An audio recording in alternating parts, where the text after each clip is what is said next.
question. I don't know. In this lonely ass world, it's getting colder. I'm not going nowhere if I cannot take my boat there. My mind was bred a little different, yeah, from my own past. If I see heat, why the fuck would I wanna go there? Mama, I make you smile.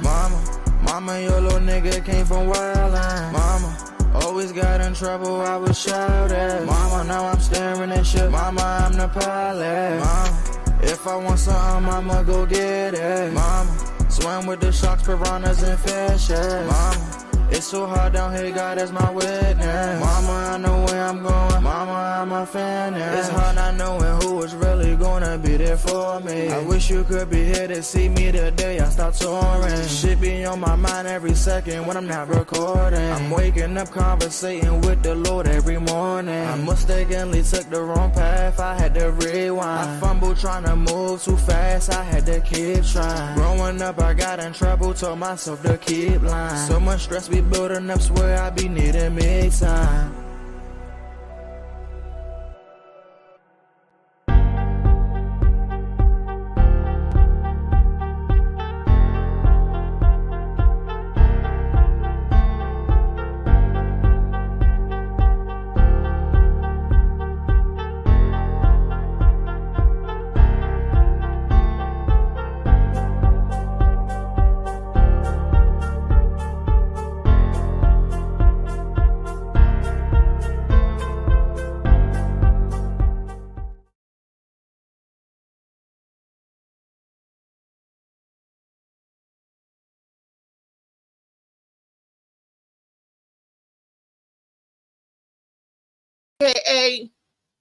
AM morning. Yes.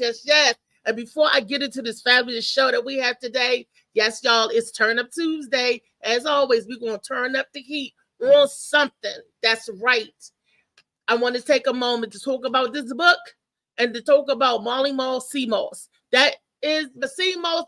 And for a limited time, you get an 8-ounce jar of sea moss right along with this book, saving a $10 value. We're going to take $10 off the price when you buy both the book and the sea moss.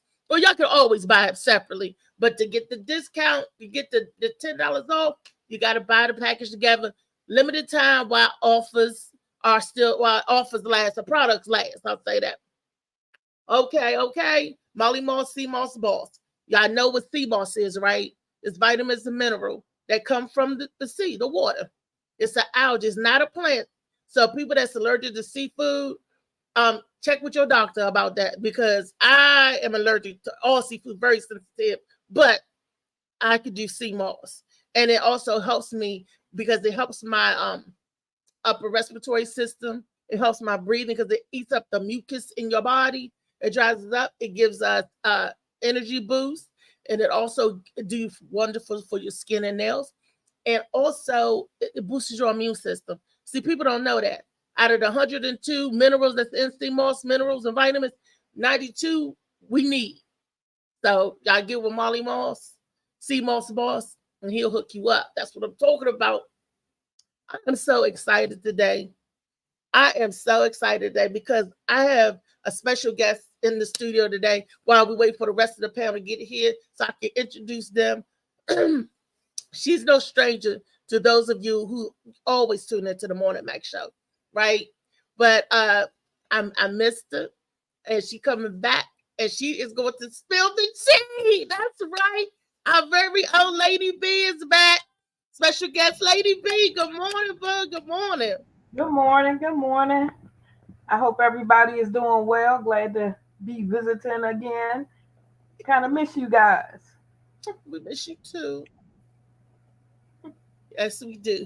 So, like as usual fashion, my girl gonna spill the tea. She always got the news, the hot news topic, and she gonna tell you what's going on in the DMV.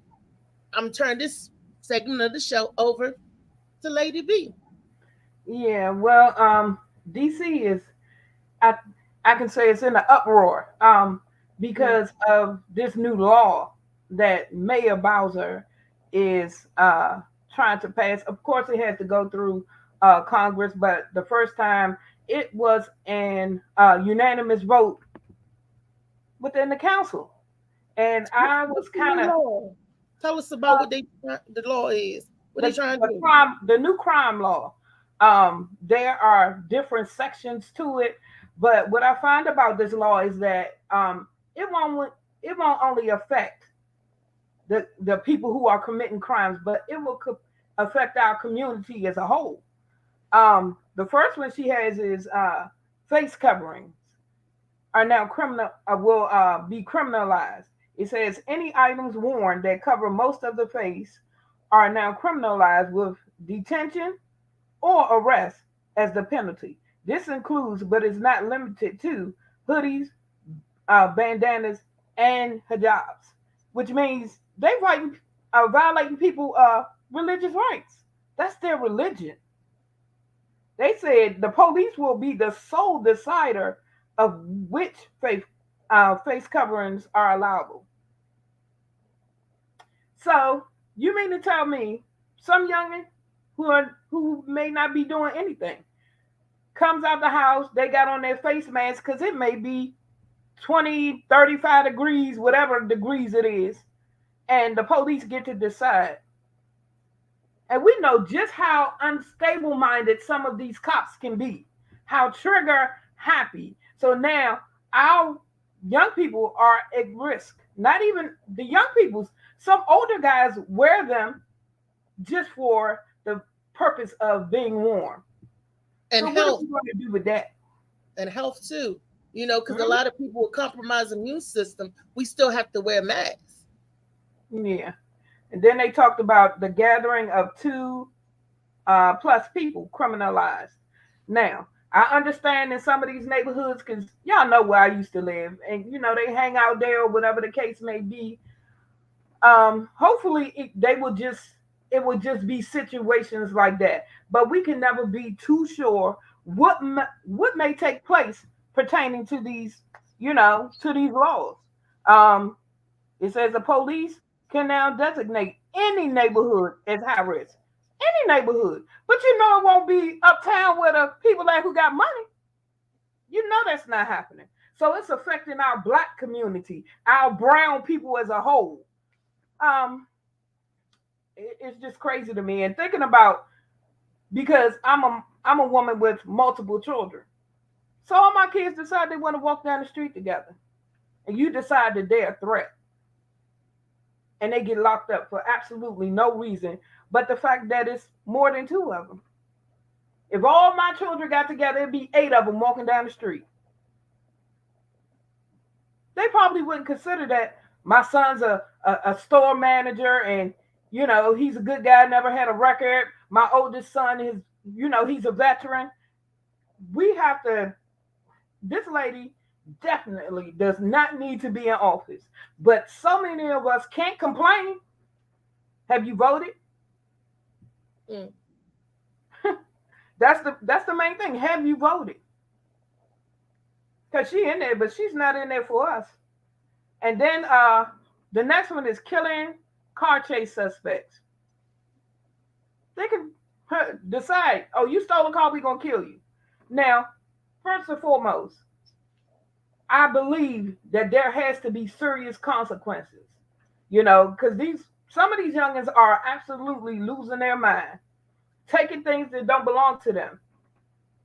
But in the same token, I don't believe all of them should die because we got to think about, and I definitely believe some of the weight belongs to the parents. So that's another one. Now, the body cam restrictions have been removed. The plan will overturn current policy that prohibits the police from viewing their own body camera footage before they write statements. This has nothing to do with lowering the crime rate whatsoever. So, a lot of stuff is going to go under the table. Everything is going to change for us because now they have the ability to change the story. Now fear is now a cause for arrest. Anyone wearing that item that covers most of their face who causes another person to feel afraid can now be arrested regardless regardless of their actions. If you don't get out of my face, you think that people, the Karens and the Kevins or whatever they call them, ain't gonna say, "Oh, I'm scared. Let me call the police." We gonna be going to jail left and right.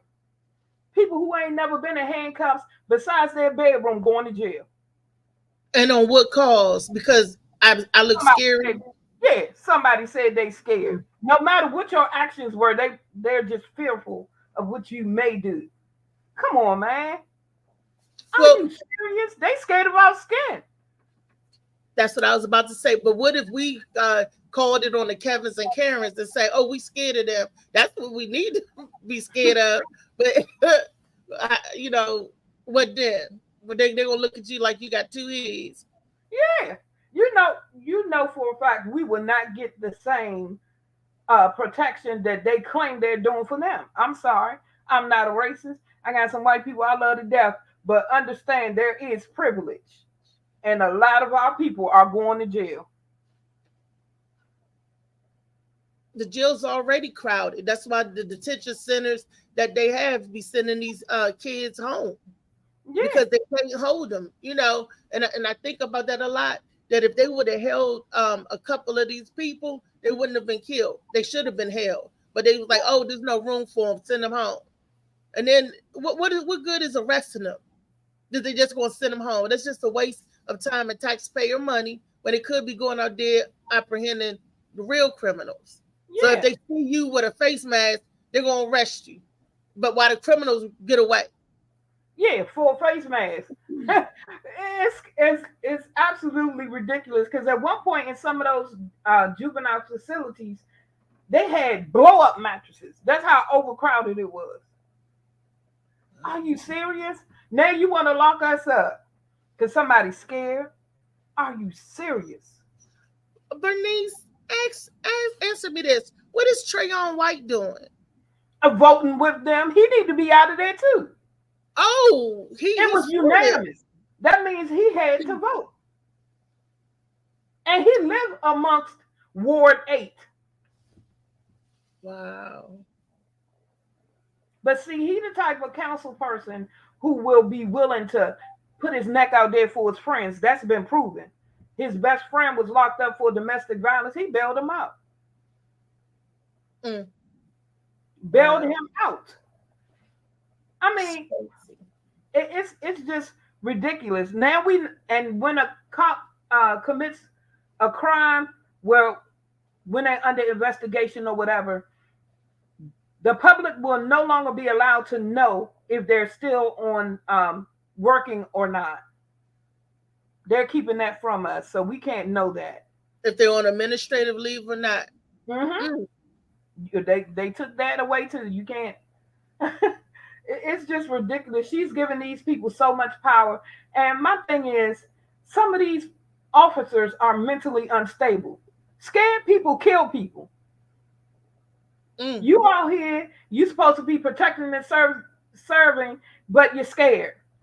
How many lives are we going to lose because somebody's scared or mentally unstable? They should be required to go through mental health training, not only training but therapy. They need to go through those things before they put on that badge, because we have too many unstable cops out here and too many power hungry cops. Oh, I'm a cop now. I can kill you because I got that right now, and you ain't gonna know if I lost my job or not.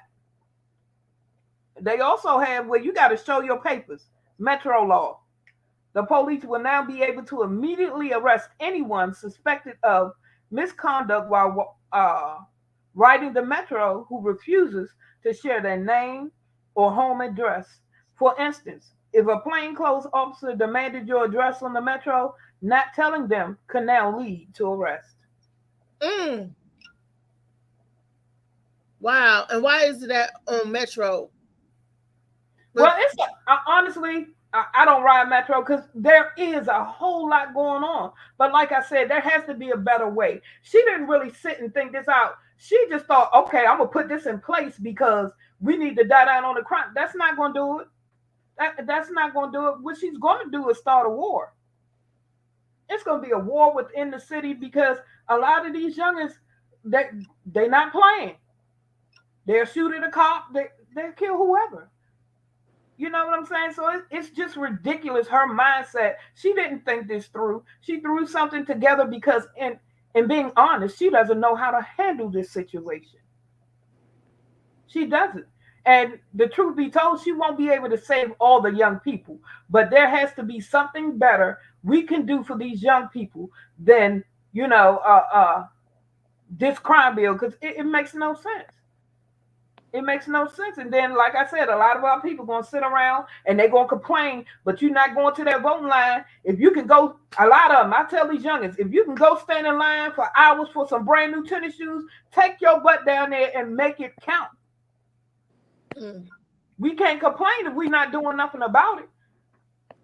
Send emails, call your council member office, make your voice heard. Because if we sit silent, I mean, they're going to do what they want to do. Because trust and believe, our counterpart, those people uptown, they going to meetings, they sending emails, they making phone calls, they making sure they get what they want. And their goal is to push us out of here. Wow. So DC is going from city under siege to city under shackles and restraints again. So that's their answer. Okay, they're wilding out. Let's take all of the privileges and all of their liberties away from them. For the good and the bad. It's sad that the good citizens have to suffer along with the bad.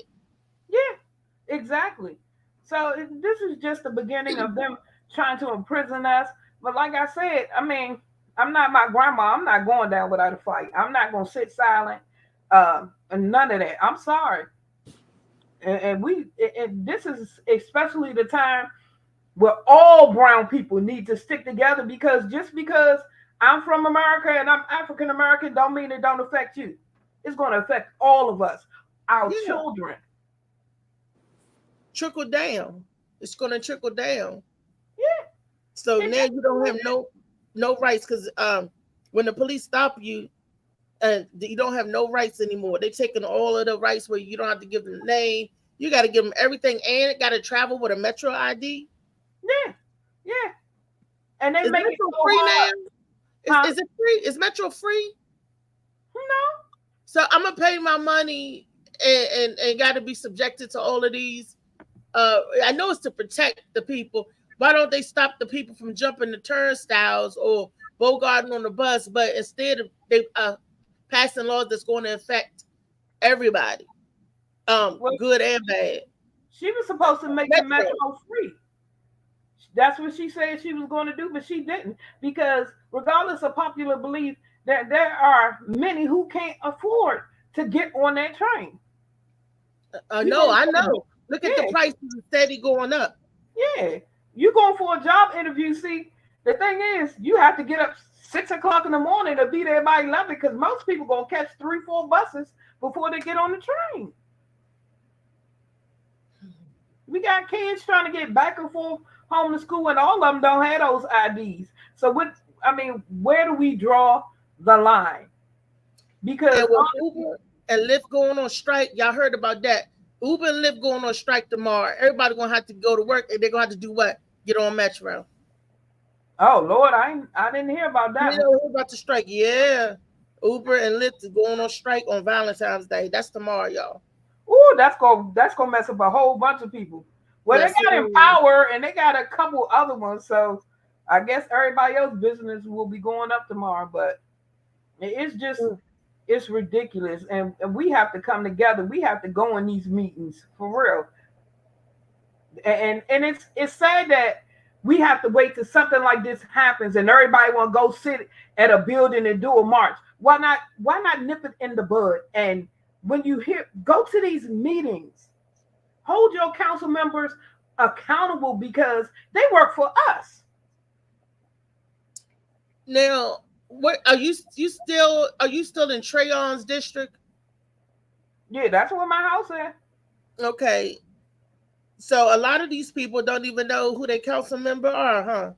Like, what district Trayon does? Ward 7 and 8, right? I think it's parts of Ward 7, but I definitely know it's Ward 8. But it's like people don't care. Because when I want to know something, I do my research. Honey, I want to know who's who and who doing what. I will call everybody till I get who I need. We That's can't right. sit there and be silent, and then everybody want to talk about, yeah, it's Black History Month. What did they do? What did Martin Luther King do? He didn't sit in his house and say, oh, it's gonna pass over. No, he didn't. We got to work for what we want, because they ain't gonna give us nothing. Oh, Kiani's in the house. Kiani, let me introduce you, for people who don't know, to Lady B. If you just tuning in, this is Spill the Tea with Lady B. She a longtime friend and supporter of the Morning Mac Show, and for a minute she was actually my co-anchor. Yes, she was. Me and her used to tear it up. But she had to move on to bigger and better things, and I'm so proud of her. She's like the Blue Phoenix. She's another mentalist. So if anybody out there got problems and need to talk, she's certifiable. So, Kiani, Lady B, this is Mr. Kiani. How you doing, Lady B? I'm good. How are you? I'm doing good. That's good. She's talking about Mayor Bowser in D.C. and that law that they passed or trying to pass. They have to go through. It's another vote, and then it has to go before Congress. So I told my kids, I said, it affects you. Send an email, call them officers, overload them. You got to think about, at first you had to worry about, okay, my kids going to school, are they going to make it home? Now it's double time, because you're not only worried about the people in the street with the guns, you're worried about the police killing your kids double time now, because there are no consequences. They get to choose what they do. Wow. It's Kiani. If you just tuning in, anybody tuning in, she's talking about the law where DC is trying to give the police the right to stop anybody, whether if you covering your face, whether you wearing a hijab, a mask, or whatever, you could be stopped and questioned and possibly detained just for having your face covered. Kiani, what you think about that? He gone. The face cover thing, I think it's overrated. I ain't gonna lie.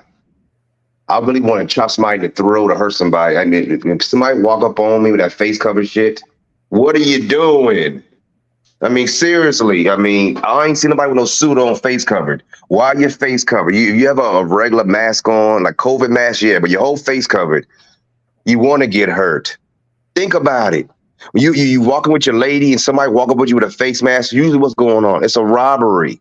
So why are you walking around with a face mask on? What book are you reading this week? No, I'm serious. It's not funny no more. I'm serious. What person you know really civilized with a face mask on? Where you going?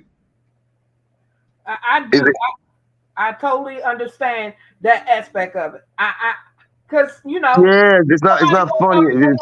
They got the mask on, but my thing is, it's hoodies. It's look at the culture on your face where it's covering your face. That's something different. But we all know the cops can be quite petty. My daughter loves hoodies, and my daughter just happens to be a tomboy. Never been in trouble. Don't do drugs. None of that stuff. Now, suppose we get one of those cops who say, "Yeah, she looks suspicious," and it goes from there. And not only that, but the Muslims, they talking about the hijabs. They can't wear them.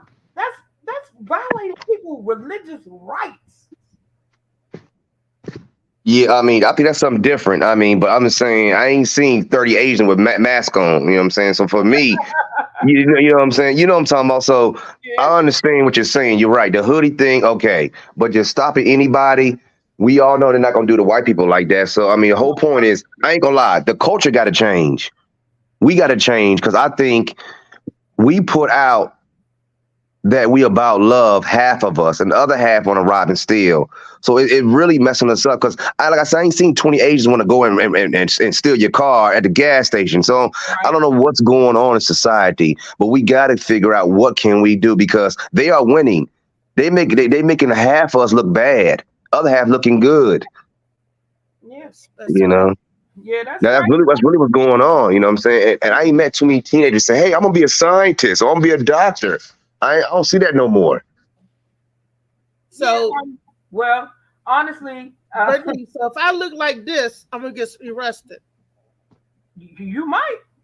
I mean, that's good right there. But your whole face covered. I mean, that's the What shit do I'm you talking think? about. This is this is what the police got a right to stop you looking like this. I got What? allergies. I'm on the Well, phone. I mean, well, first off, the violence is so bad. It wouldn't be like that. If you go Virginia, it violence ain't really people scared. I used to say Virginia super robberies. It's not because the police are so strict that you don't want to do nothing. I don't see none of DC people going to Virginia. They say I ain't going to Virginia. Yeah. You see, so the rules ain't be strict. It need to be strict. It need to be something because it's too sad. It's really getting sad out here. I'm serious. I mean, it's more carjackings, more killings than up. I thought we in Louisiana. Well, I mean, I'm sorry. Go ahead. I totally understand that, but my thing is, I'm worried about my children. My children stay in the house most of the time because they are afraid. But in the same token, I don't want anybody making any assumptions because it's more than two of them. It's usually my twins and their cousin TJ walking to the store for my mom or something of that nature. And Yeah, you're right. You're right. Listen, I'm scared with you. No, I'm not lying, man. These cops, man, listen, let me tell you. Listen, you are right. I seen them, man, and I experienced it. They would rob you. They do it, man. Yes. They are, man. They'll hurt you. They'll lock you up. Man, yeah, they're crazy, man. You're right. They are very evil. But Kiani, you hit the hammer. You hit the nail on the head with the hammer when you said they don't do it in Virginia because they're scared. That's because in Virginia, you do something in Virginia, they go keep your butt. They don't have no problems detaining you, putting you behind bars, and charging you. In DC, they don't have the space, they don't have the room, so they let them go. See, so they ain't scared to get locked up in DC. Oh, I'll be out in a half hour. I'll be out in a minute, man. They can do something. They keep repeat offenders over and over again. They gonna do nothing but send me home with an ankle bracelet, and I got a hat to get that off. They don't. There's no consequences for the stuff that they do in DC. That's very, very dangerous because there ain't no consequences, and they think they're gonna be back off the street. These trigger happy young police officers, untrained, unmentally stable, and unmentally evaluated, scared. And they get tired of arresting the same people and get laughed at. How I'm gonna be back out? I'm gonna be back out. You're right. They is gonna start popping, and unfortunately, like always, the criminals is popping and the cops is popping. You know, like Chris Brown song, they said popping. Everybody gonna be singing popping because everybody gonna be popping each other. Virginia, why they scared of them white folks in Virginia? They scared. Well, Virginia is Commonwealth. They do what they want. It's just that simple. Don't play with them. But you know, also with the gun thing, you get caught with a gun, if you drop it, you get extra charges that could lead up to, I can't remember the amount, but a whole bunch of years. But if you hold on to it, they got the right to kill you.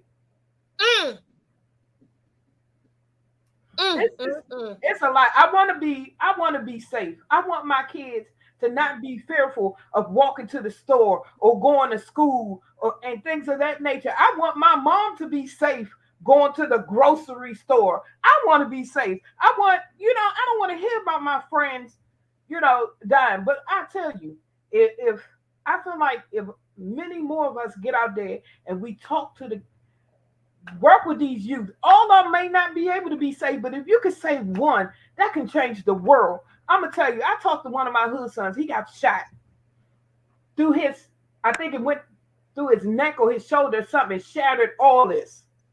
He got out. I said, baby, God got a purpose for you. That's the only reason you still here. I said, now it's time to make a change. He said, I promise you, Mom, I'm going to make that change. That boy went and got a job. He started working. And after he got himself established, he went back and pulled 3-4 more of the young men and said, come on, we're going to do this. We're going to work. We have to show them love, period. I didn't have to love the boys. I have multiple children to love. But some of them really need it. I've seen them in tears and dealing with mental health. You think they okay staying on that corner knowing that they done buried so many of their friends? Mental health is real. And just because you got a job or whatever doesn't mean you're the only one struggling.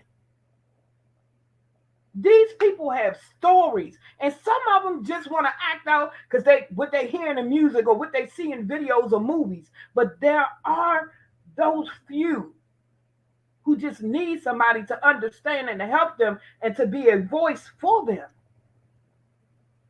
So, like I said, if I can change one life, I'm good with that. Okay. That goes for me too. I always say that. Let's see these comments. Good morning, Miss Rita.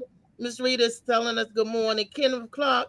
He want to join in the building. She want to join. Kenny want to join. He said, "Can I join this?" Yeah. Good morning, Marley and Kenny. You know what to do. Hit our boy Molly up. Miss Rita said sleeping in the hallways. I think she's talking about the detention centers. When you said they had to blow up beds, Bernie. Yeah. Kenneth said that's bill is garbage. Miss Rita said bunk beds in the hallways. And Molly and Miss Rita, as they were watching, Kenneth said, "Hey B, playing at the MGM casino." I don't know what B, you be at the MGM casino? Oh, I've never been there. And then Angela Woodridge is watching. Miss Rita said some of them are worse than us. Some of them are worse than us. And Kiddo said police are the only ones not required to do to take mental evaluation. I thought the police supposed to take mental evaluations. And mental health training to help people, that's optional. They don't have to take it. Bread for the City now has a lawsuit pertaining to that very thing. Somebody else is in the room. I can't see. Who's that? Is that Booba Cow? Kenny. Oh, that's Kenny? Yeah. Okay. Good morning. Yeah. Pastor Clark. Listen, I'm going to tell you the three solutions are right here on this panel. Keon, Lady B, and myself. Because here's the thing. One of the things that's missing throughout this whole thing is God. When you take God out of the picture, you take God out of everything, and and I don't know, what it is. I believe in Yahweh, I believe in Christ, some believe in Allah and whatnot. Listen, when you take God out of the equation, out of everything, you take God out of the school, you take prayer out of school, you take God out of the place of the government, you have a complete total chaos. I got invited to the Washington D.C. Council, and they said it was to pray for clergy. Now, one of them actually said an actual prayer, and I asked the question. I thought that this was supposed to be a gathering where we are to pray for wisdom. We are to pray for our leaders. When you eliminate God, you have the chaos. And I don't care what it is you believe in. We know the sun is shining. We see the seasons change. We can tell the difference between fall, winter. You can see the green. You can see the peaches, the pears. When you put your hand on your heart and you feel that you feel that vibration. You feel your heart beating, and you dum dum dum dum dum. That ain't you. That's God. That's from your divine Creator. When you eliminate God.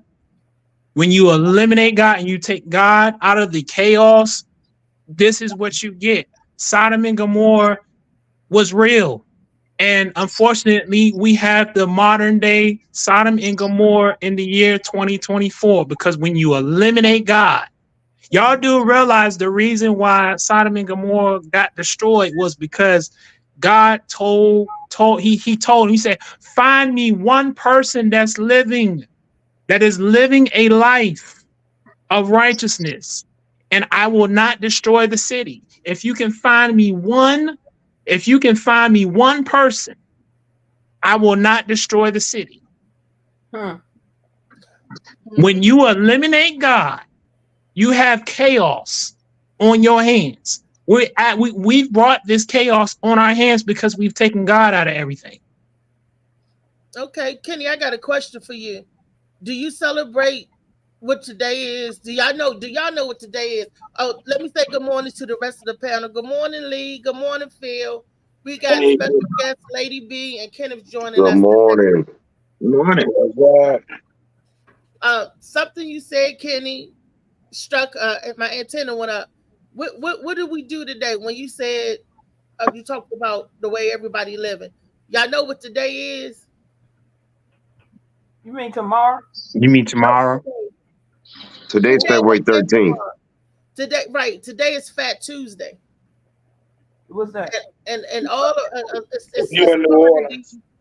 it's a Catholic actually. It's the Tuesday before Lent. Right. Happens on Ash Wednesday, right? And do y'all know the meaning and stuff behind it? And it's in religious background, Kenny. It has a religious staple who was bringing us. A lot of times these religious people are Sodom and Gomorrah. These cities perpetuate an illusion of you living this, you living right, when they doing nothing but doing the purge. They sneaky about their attacks and approach. And again, people go down New Orleans, Fat Tuesday, they party up. Ask yourself, why is there a baby in the king's cake? Ask yourself, why is the golden calves? But we don't look deeper. We just try to emulate other people's history and culture, and we move away from ours. We talk about God. We don't know God. That is true. We don't know what the true God in us and what He wants of us. That's because we are so busy adapting other people's gods, faith, religion, and commercial activities or whatever else have you. So you right, these cities are sin, but we are in because they running to get into it. They running to do the same things that the people just like Sodom and Gomorrah. They want to party too, and people don't want to give up. But who's running? Who's running? Because I feel like that's kind of a generalization. Because just because somebody say they had people pretending to be doctors, but they had no license. See, the Bible says a tree is known by the fruit it bears. When you see an apple tree, you know it's an apple tree. So Yeah. my light shines. There's a difference. There's a difference between those who say and those who do. Because I work hard to let my light shine. I'm not disagreeing that. I'm trying to point that out. That's what I'm trying to bring out. But these kids, they don't know because the wrong people grab them up. Yeah. And teach them the wrong things. And the people that got like myself, like you, like Kenny said, we all we need, because we try to be positive. But it's like one positive to 10 negatives. But that still don't stop me from doing what I'm supposed to do. No, but it depends. But you listen. I do counseling, right? I do counseling sessions with the Breath Life Hope Academy, and the counselor said something 2 weeks ago, and it is so true. She said, for every negative, there's a positive. But if you're only focused on the negative, then you're not going to see the actual positive. And then unfortunately, I'm gonna just keep it a being with y'all. Even though we are seeing certain things that are being displayed and viewed on the news, there is still more positive stuff that is happening. And when you're not boots on the ground, you're subject to just receive anything that's being put out there.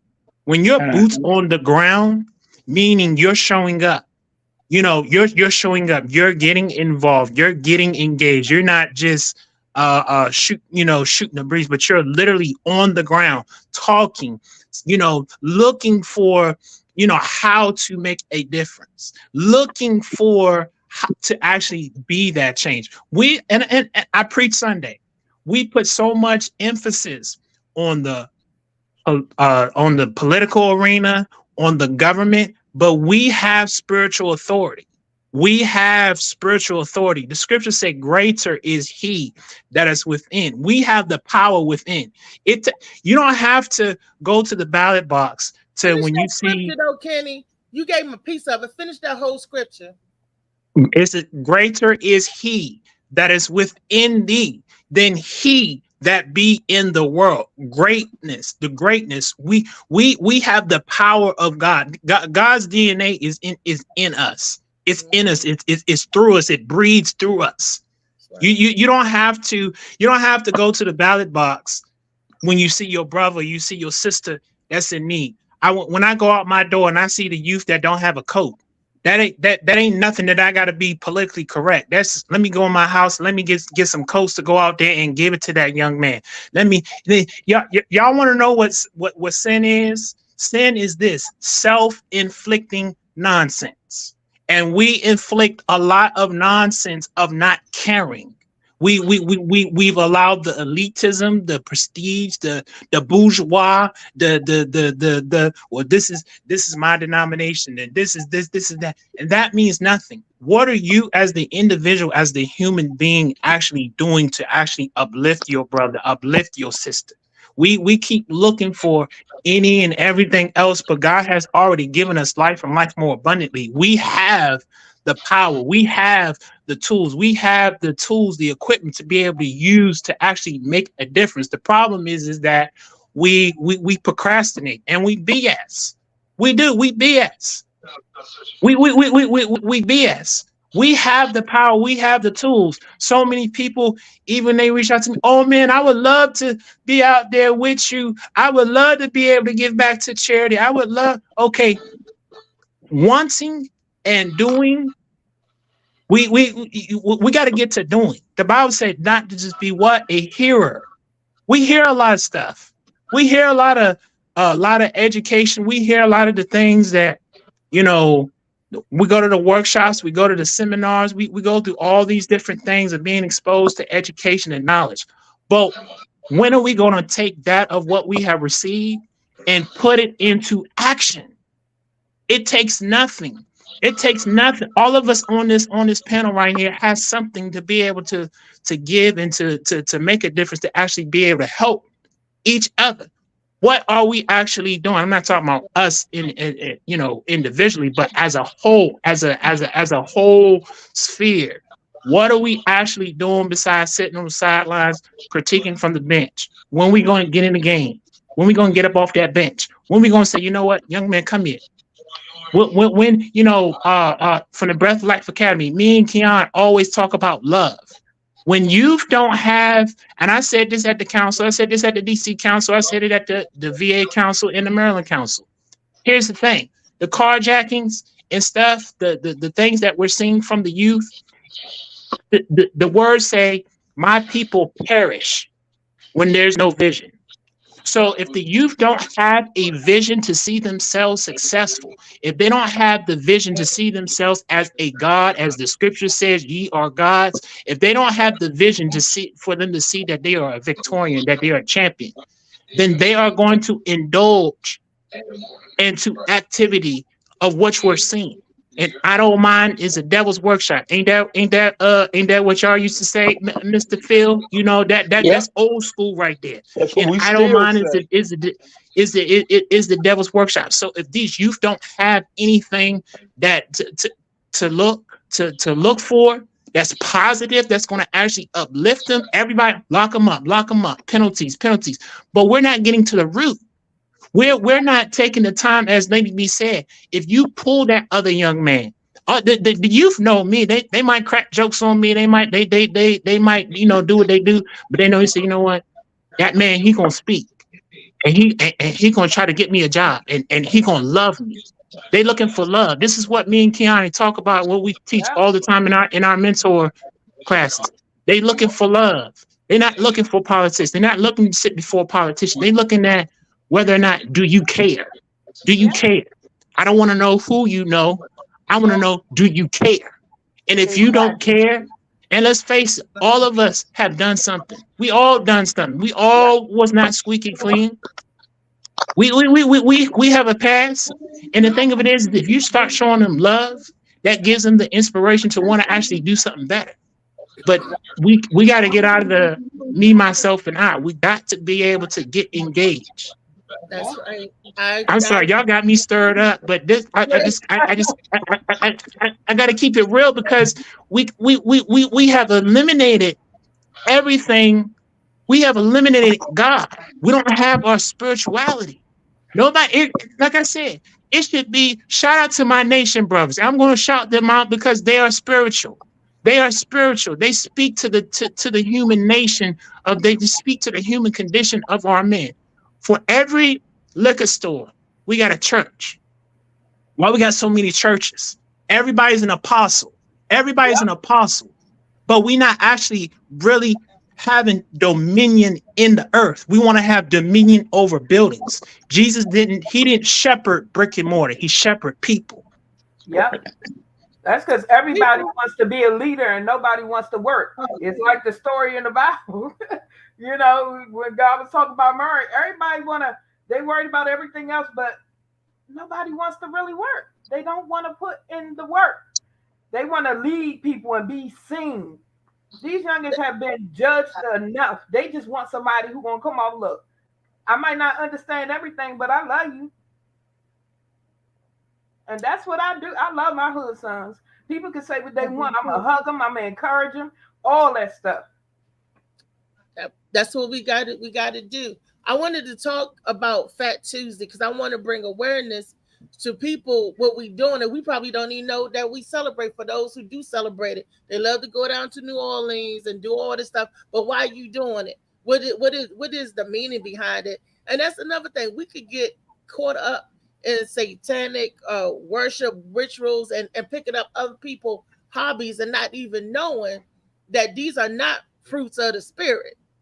These are fruits of the flesh, and we get lost in that, and we want to play out there in the flesh. But then, where's your spirit, man? We were talking about on the show earlier how feeding your body and your spirit is two different things. Like we eat, and then we say, "Oh, I'm still hungry." That's because your body wasn't fed right. Same way with your spirit. If you don't feed your spirit good stuff, it's going to be craving and hungry for that. Those who got the beacon of light, everybody it wasn't called. It's not God's folks. We all know that. Some people enjoy worshiping and doing and everything for the darkness. But those of you who are light and shine, and we know each other when we see each other because we see each other's light. And he called his people together and like-minded people together. But I got a video, and I want y'all to check out real quick. Molly, go to 2 minutes in because the first part is just doing a little commercial of the video for Fat Tuesday. The guy's telling it about what it is in New Orleans and how it affects his people and everything down there.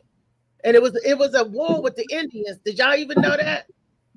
Down there in New Orleans, the Indians that was trying to get the slaves free, they was fighting. That I mean, it's like wow. But people look at New Orleans to go there to get drunk, to drink all types of debauchery. They're gonna lift they shirt up to show you they breast to get the bees and all of that. Why? They don't know why they do what they do. They just do it. Video.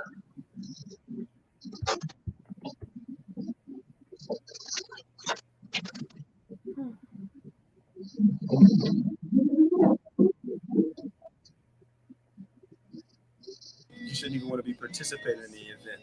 I'm gonna give a little background history, and then I'm gonna just fast forward to some of the main points. This festival actually originated in ancient times. The Roman called the pagan festival Lupercalia after the Roman god of fertility, Lupercus. All right. This festival was a drunken orgy of merrymaking, and it was held in February. And immediately after the festival, 40 days of fasting occurred. That is modern day Mardi Gras and Lent. It's the same deal. Romans also back then wore masks. and they dressed in costumes. They gave themselves over to their fleshly desires. They gave themselves over to their gods. Now, the gods that they gave themselves over to was the god of wine, Bacchus, and the goddess of love, Venus. Now, I'm going to tie this in later on, but actual gods and goddesses of Greek mythology are actual demons receiving worship. Now, you can look that up. You can research it, do some history on demonic spiritual warfare, but it's actual demons, most of the Greek mythology gods and goddesses. With that being said, the way that Mardi Gras infiltrated the church, pagans that converted to Catholicism refused to give up this festival. They refused to give up some of their fleshly desires. The church saw that those who converted to Catholicism wouldn't give it up. They sorted to Christianizing the event, which is why there's 40 days of fasting immediately after. In France, this festival is actually, this is where it received the name Mardi Gras in France, which came from the pagan practice of killing the fattened calf on the last day of Carnival, which dates back actually to the pre-Christian era, when the Druids sacrificed offerings to pagan gods seeking more fertile women and livestock. This originated with the ancient Druids. They didn't know the one true God. They were completely godless. And this is where it originated. This is going to blow your mind, but I told you Greek mythology, gods, goddesses, they're actual demons receiving worship the same way they did back then. Nowadays, many of the parades, they honor false gods and they celebrate them.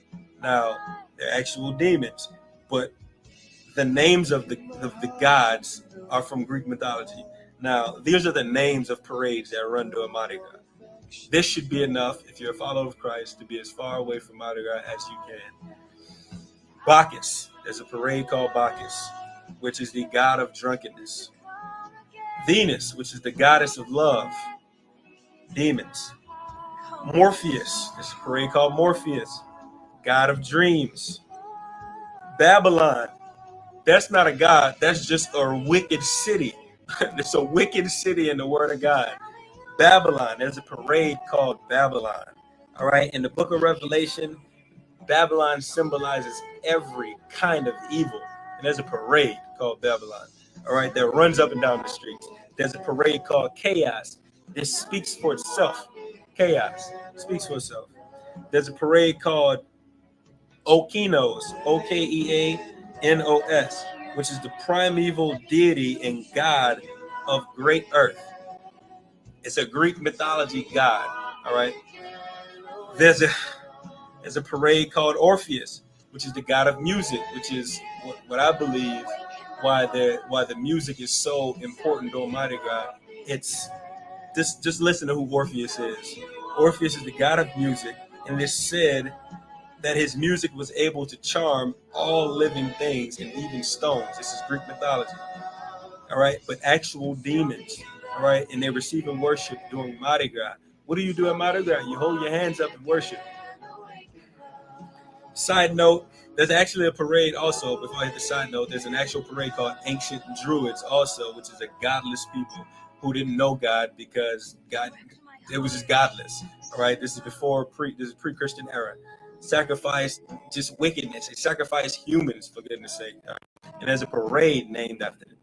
This parade's called Divine Protectors of Endangered Pleasures, Crew of Delusion, Mystic Crew of Bacchus. Now, this parade, Bacchus, is actually widely known as the parade for gays, homosexuals, lesbians. That parade is where all of them come out into the streets and parade. There's a parade called Zulu. And Zulu is basically a religion where the base principle is divination and idol worship, none of which to do with God, all of which to do with their own gods, all of which exalt themselves over the one true God. And that's what's going on during Mardi Gras. You have people in these floats claiming to be related to these gods. And then we have people down on the ground who don't know anything about it, myself included, up until maybe a year ago, that you're actually exalting a God that is not the one true God, which is complete wickedness. All right, it's idolatry. Now, is it okay if you're a Christian The answer should be already understood. But is it okay if you're a Christian, a follower of Christ, to participate in this holiday? If all that wasn't enough, just read Galatians 5:19-21. Does God allow Christians to cast off all restraint and participate in the festivities during Mardi Gras, which are drunkenness, lewdness, public nudity, homosexuality? All these things go on during Mardi Gras. Homosexuality, illicit sex. I've literally seen, I used to participate in Mardi Gras before I had the understanding and revelation given to me by God and by other people in the church who knew about it. They told me about it, and I completely ended it. But I've actually witnessed things happen on Bourbon Street and during Mardi Gras. Complete wickedness, abominations to the highest degree. People having sex in alleyways, like just public nudity, women showing their breasts and guys parading around them, like just complete wickedness. All these things are the works of the flesh.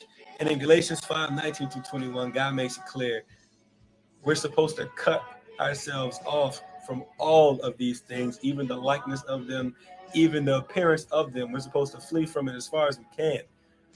It's just a thing of holiness, man. If you're participating in Mardi Gras, or if you plan on participating in Mardi Gras and you're a follower of Christ, I just urge you, reconsider. Go to the Lord with it in prayer. Let him show you. Marley. Oh, okay. Now, I didn't know a lot of this stuff with Mardi Gras, so I had to look like, why do we celebrate Mardi Gras? Why is it such a big deal? Why is it? And you know, the deeper, the more you look and ask questions, the darker down the rabbit hole you go. I'm gonna start from the bottom up on my screen. I'm gonna go to Phil, then I'm gonna go to Lee, Kenny, Kiani, then I'm gonna come back to you, Lady B. Lady B gonna be my anchor for this.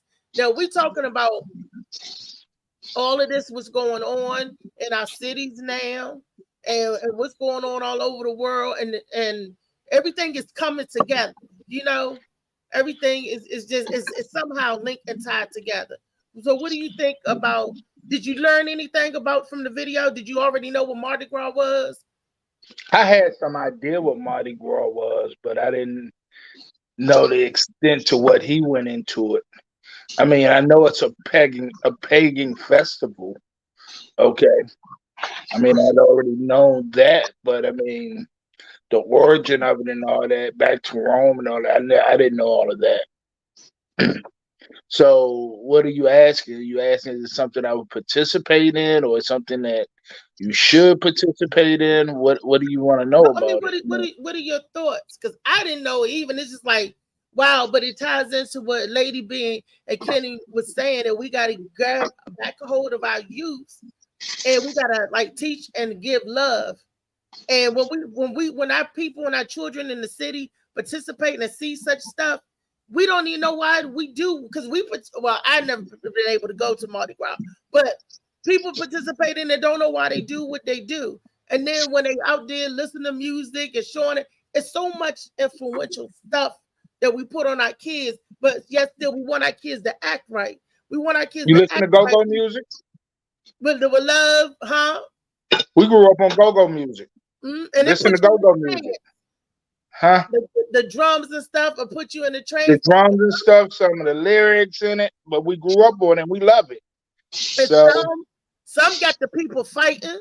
There was some go-go music got the people fighting and rough it off. Rough. Everybody was throwing bows, and then the go-go music got you over the twerking and twisting. You know, the music was very suggestive. And what's that? That's the deity Orpheus that they celebrate in Mardi Gras. You know, we don't know. We don't know things. We don't know why our kids are acting like nut rolls. We don't know what influence they're on, but we know that we got to get them love and we got to get them guidance, understanding. But that start by us first. Understand what we do and why we do. So we can tell our kids, no, I found out what that's about. No, don't do that. No, I'm gonna love you up here. You need this, you need that. I choose a lot of stuff. I mean, we gotta raise our own kids, and I mean, There are definitely going to be outside influences trying to communicate and corrupt our kids, but we as parents, we got to do, we got to instill our values into our kids, but we got to make sure our values are correct too. I Right. mean, we can't be doing A, B, and C and not expecting our kids to see what we're doing, man. I mean, so, we got to fix our issues. I'm not saying, well, I'm not gonna call them issues, but what we do. I mean, we minister to our children, but are we walking what we talking? And if you're not doing that, you're a hypocrite. Well, I'm not even gonna call you a hypocrite. I mean, kids learn from what they see, not so much what you say. Like the young lady was saying, the fruit of the tree. If your tree, an apple tree, is not gonna bear oranges, and you can't. I mean, and you can't convince somebody of that. I mean, you can tell them all you want. Like I said, I can lead a horse to water, but I can't make him drink. So, I mean, I don't know about being our father's keepers, but we are our kids' keepers. So it is what it is. Okay. Lee, thank you, Phil. Lee, Yeah. okay. Well, What is? Mm-hmm. I've been to a few Mardi Gras as a child. There's a lot of death that happens there, sacrifices that happens there. I mean, it's no different than Thanksgiving, but we still give thanks. I mean, if we're going to change it, just as I continue to say, each time we go to have a conversation like this, it starts at home. We teach our kids. Now, it does take a village, but the only village has to do is keep the strip in order. When I was coming up, even if it's not Mardi Gras, kids walk down the street and they skipping. They can get hurt. There's a lady sitting there in the sky. She's with a switch. Stop that running before you get hurt. That's the era I came up in. Granted, there was chain gangs and everything else, but Mardi Gras was something totally different. I mean, if you go to the bayou, what do you find? If they was to drain the bayou, you find nothing but dead bodies. You find skeletons. I mean, but at the same time, that's part of their ritual. Kids don't want to say too much about it. I don't know that much. Other than I've been there, I've seen the parades, I've seen the dragons, and know that a lot of people come up missing during that time. Okay. Brother Kenny? Kenny? Breath of life. Kenny? Can you hear me? We can't hear you.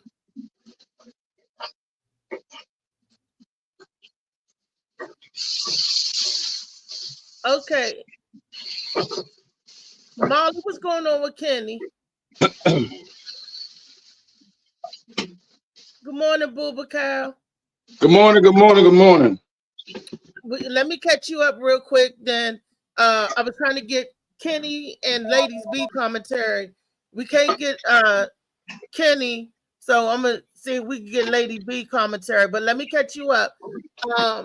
We were talking about first. We started off with the law in DC. The law that are they trying to pass? Miriam Bowser about what you can do, and now you can't in the city. They get ready to put harder restrictions on the youth. I'll let Lady B catch everybody up again. Mute your mic, Kenny. And then we talked, And then we talked about Kenny unmuted. Kenny got to unmute his mic. Then we was talking about Mardi Gras, and I'm saying how all this is kind of linked together. What they want to do with the city and how they getting ready to govern the city, and then all these other activities and everything. We saw a video on Mardi Gras. I don't know if you know what Mardi Gras is and mean and why they I've celebrate been. it and all of that. But before we get your commentary, we're going to go to Kenny and Lady B. Y'all can hear me now? Yeah. Yes, yes, sir. Okay. I was gonna say I don't really have too much to say about the Mardi Gras because it's not nothing that I have really participated with or actually been to. I do know other individuals who have been to it. You know, yeah,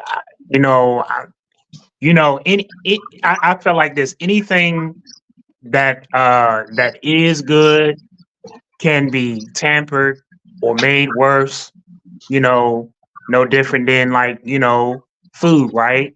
Too Right. much of it is what? Is gluttony. You know what I mean? Anything that you do can be misused or abused. And I really think it just depends on the person. The person. You always look at the motives, the intentions, the heart of a thing. And I think, how they say, once you know better, you do better. Um, you know, so learning all of this and being exposed to, what they're saying about, Mardi Gras and what happens and what transpires, it now gives us the ability to uh do better because now we've been informed. We've been informed of, what's behind, Mardi Gras, what's behind it. You know what I'm saying? So I just think that now that we know and now we've been exposed, now we got to get to doing because you know better, you do better. Right. Okay. Thank you. Lady B?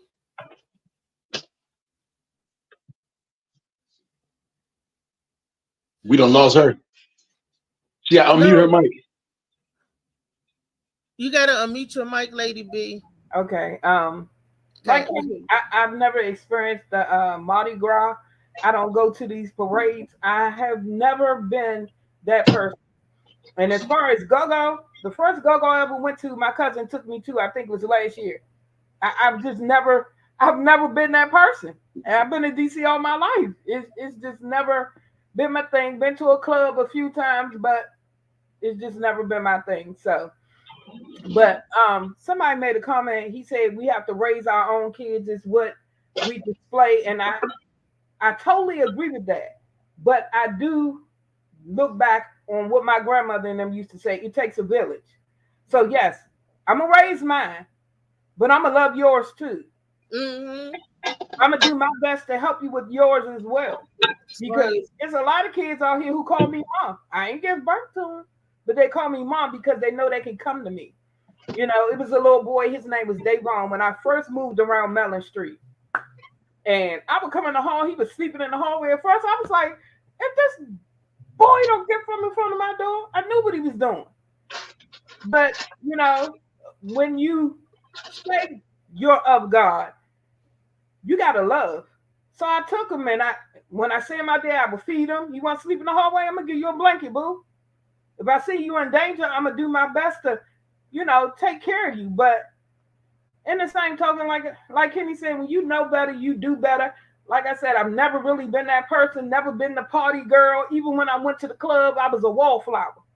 That's just my personality, So I've heard of the witchcraft and things of that nature. But like you said, a lot of music can carry that. Because certain music I don't listen to now because I be like, oh, they bring back some memories. I be like, hold up.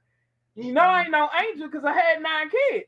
So other than that, it's just, I think, like Kenny said, it's when you learn better, you do better. But it definitely takes a village. That's why we all got to be out there, and one child might not listen to you, but another one might.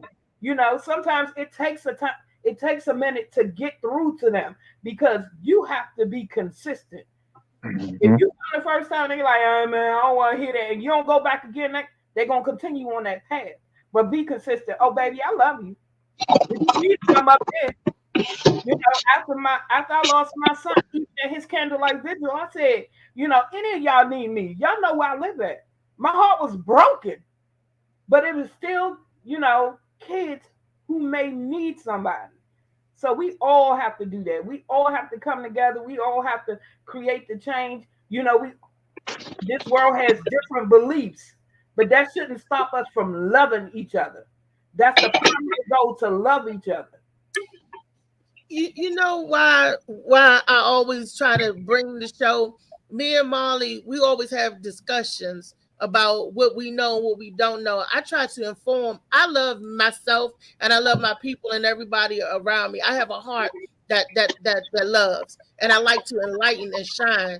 And me and Molly, when we bring stuff, because I say me and Molly, because we go through the stuff together, we have discussions and we talk about stuff. We try to inform people that might not know this. Was like, did you know this? Did you know the truth about why we do what we do and why I celebrate? A lot of people take part of stuff and they don't know what they even take a part of, and why, and how dangerous it could be, and how messes up our decision making process. That's why we equip you with different variety of what they say is true, because we really don't know what's true, because we go by what's written, and everything, as we all know, what's written is always tampered with, it's always changed. This world is always changing stuff to fit them. They're always renaming stuff to fit whatever they want to fit. But we try to give y'all that information so y'all can make better judgment, better decisions. That's love. You know, I say no good thing will I keep from my brother. That's love. When I say y'all come on, talk to the people, let's inform our people. That's a part of love. But it don't stop there. It's just a beginning. Like Bernice, we didn't know what was going on in DC till you came on and shared your love and shared your knowledge about what was going on. So now these people in DC know what kind of laws that Marion Bowser is trying to pass. That's love. Because you just easily could have said nothing. And think about how many lives you saving now. How many of our children won't perish because they hopefully won't get this law passed, or inform the people that, hey, troubles are coming down the way. Yeah. That's love, baby. That's love. Kenny, you get on here, even though you be ignoring me, but that's love. I still say, Kenny, get on here. You can ignore me. I don't care. And tell the people about what's going on. Tell the people about the laws they doing and what they're not doing, and how they helping or not helping the people in the homeless shelter and the men and all that. That's love. I get Lee, Phil, and everything. We started from a conversation. Kiani always talks about love. You know, and guess what? And we bring these people together so we can love up on each other and the rest of the world. We collecting y'all. See, y'all look. We collected so we can share information. So it's like we're a brain, and each one of y'all is a neuron responder. Y'all send signals out. So we got to all to come together so all the signals can go out, because we want to educate and edify our people with heart, spirit, soul, mind. All of that got in sync. That's love. That's why the Morning Mac show stands for music and conversation. But that's why we do what we do. We love upon everybody up on here, and respect everybody up on here.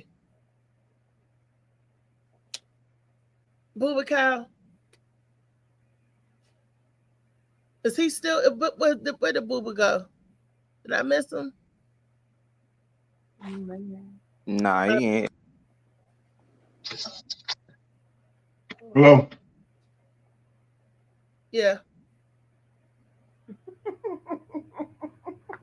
I forgot what the hell you was talking about. I just went through the speech. Just what was the topic again? Marion Bowser. I don't know. Bernice, can you give him a brief recap of what's going on in DC? Oh my God! We were talking about the new crime law that it was voted on. So it's basically nothing can cover your face. If you're wearing something that covers your face and somebody is fearful, you can be arrested. The thing about the police now can view their cameras before they turn it in. It's just a list of things. It's like, I think 10 of them. and it's passed the first time. They have to go back for a second vote, and then it has to go before Congress. But yeah, that's the basis of it. Okay, and but why Mardi Gras getting involved in this? She started talking about that later. Well, it's about knowledge of us not knowing what we do and why we do things, and just educating. Today is Tuesday, Fat Tuesday. How many people around the world celebrating it the day before that? Why do we follow them and follow their laws? I've been to Mardi Gras. I've been to Mardi Gras. Everybody said they haven't. I've been to Mardi Gras. I had a hell of a time. Mm-hmm. Do you know what Mardi Gras means and what you're celebrating and what it's symbolizing?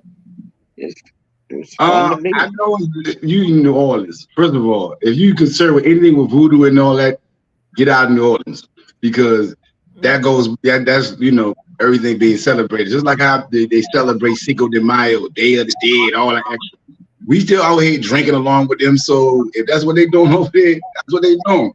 If that's not your belief, it's not your belief, but you can party. I mean, it's just that simple. Did you know it started in Europe? It's a European religion. It came from the Romans and the Italians, the European. That's where it came from. A lot of people think that it's come from Africa, but it really did not. Well, no. What the over there when they be selling, you see that the chiefs and everybody in African gear and all that. That's usually like the second line and all that. That's our stuff. The Mardi Gras is really there. Everybody they party with them, but like I said, I never really got into that. And Mardi Gras actually started in Alabama, not New Orleans. So I can kind of see it when you say European or whatever, but yeah, they started in Alabama, not New Orleans.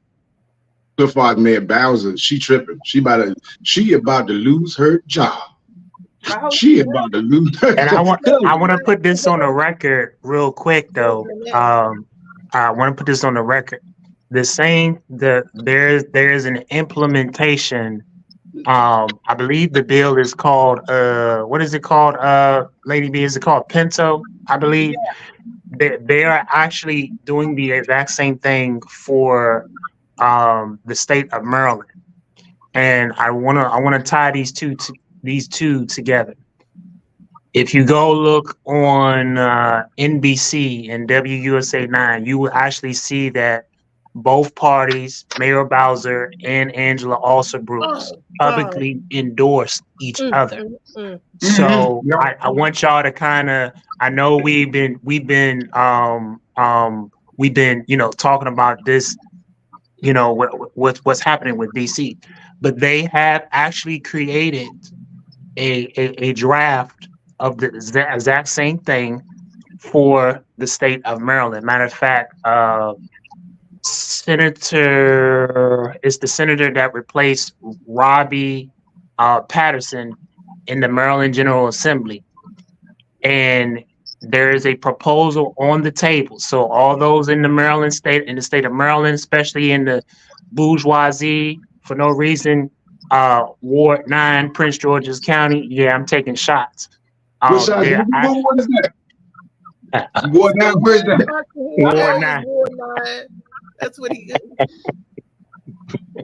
Marlow Heights, Temple Hill, Ward 9, Capitol Heights, Ward 9. Booba Cow is in the real bougie area. He'll be in bougie. So he ain't in Ward 9. But they're implementing in Upper Marlboro and Bowie. They in the woods. They are actually implementing the same thing in the state of Maryland. And I say this to say, because we're talking about educating and informing individuals. And I know they said earlier they're not really doing that in Virginia. Yes, they are. They carjacking, and they got the same thing going on in Virginia, because I actually left from a legislative meeting out there as well. So what we have to do is, number one, we've got to get boots on the ground. And I say that so heavily because that's what we need to be. We need to be boots on the ground. It's no longer just sitting on the sideline. My mentor always says this: change happens with you, for you, and without you. You got to decide where do you fit at in the middle of it. If we want true change to be made, then we gotta put some action to it. And I'm about action because, you know, we, especially my community, yeah, I'm gonna talk about my community because I'm African American. You daggone right. You daggone right. I'm gonna talk about my Black brothers and talk about my Black sisters because I'm unapologetically Black, and I'm proud about my people. I'm proud about my kings. I'm proud about my queens, and that's just what it's gonna be. And you know, and this is Black History Month, and this is what true liberation is about. It's about educating, informing, and actually giving a care. We gotta care. You know, we gotta care, and that's the missing piece when you think about this whole avalanche of what's happening. We gotta care. We gotta give a care. We gotta give a care because guess what? If it don't happen to you, it's happening to somebody that's connected to you. It's easy to come in the house and lock the door and say, I ain't got to worry about that because I'm in the bourgeois, or I you know, my family is straight, or this and that. But life has a way of catching up with all of us. You know, it has a way of catching up with all of us. You know what I'm saying? I advocate for gun violence, but never in a million years did I think that I was going to actually be on a lockdown in my own community because they got a shooter on the loose, and you got a officer in the air, and you got somebody telling you get the fuck back, don't come out because we got see this is what I'm talking about, y'all. This happened in Ward 9. It took that ATP people took the ATM machine. Yeah, it's real out here. It's really real out here in these trenches. And so it's like, you know, we got to get engaged, and we got to get out of ourselves because, you know, we can't no longer just keep doing what we're doing. We got to get involved. We got to get involved. Can't procrastinate. Can't sit on the sidelines. We got to turn that want into doing. You gotta. There's a word that has become a trigger, and it's called accountability. Accountability has become a trigger word for all of us. Because it's a lot of things that we have power, we have knowledge, we have information, we have all these things, but we don't hold ourselves to the standard of actually implementing. We got to implement. We got to take action. We got to be doers, you know, for true change to happen.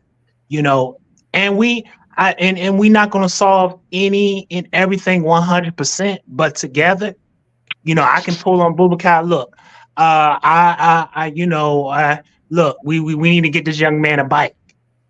You know, he need a bike. He going to work, right? I got 50.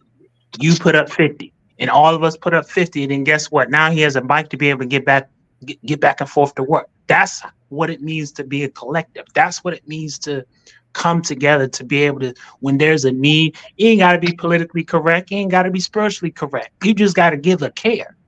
The youth don't care who you know. They just want to They just want to know, do you care? And that's what it boils down to at the end of the day. Do you care enough to step up to the plate and make something happen? You care enough to get out of the elitism, this bubble. Do you care enough to say, you know what, I can do that. I can pitch in. You know, oh, hey, Reese, you know, look, when you got your next comedy gig, Bukai, when you got your next comedy gig, because these are the three fibers. You need your mental fiber, your spiritual fiber, and your physical fiber. If you don't have those three fibers, guess what? This stuff that's happening, it's going to continue. We need the joy, the laughter, the humor to be able to get those endorphins in our blood, you know, going. You know what I'm saying? We need that euphoria. We need that joy. We need that bliss. We need that happiness. We need that joy.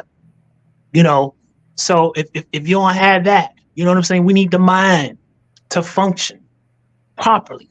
The physical being of your spiritual being, the physical being of your temple, where you at, the physical being of your environment, the physical being of your education, the physical being of your economic wealth, the all these things, these three fibers, your spiritual fiber, mental fiber, physical fiber, these play a part to great human healthy communities. Yeah, you're right. That being said, like, need more programs, bro. There's need more programs. Definitely need more programs.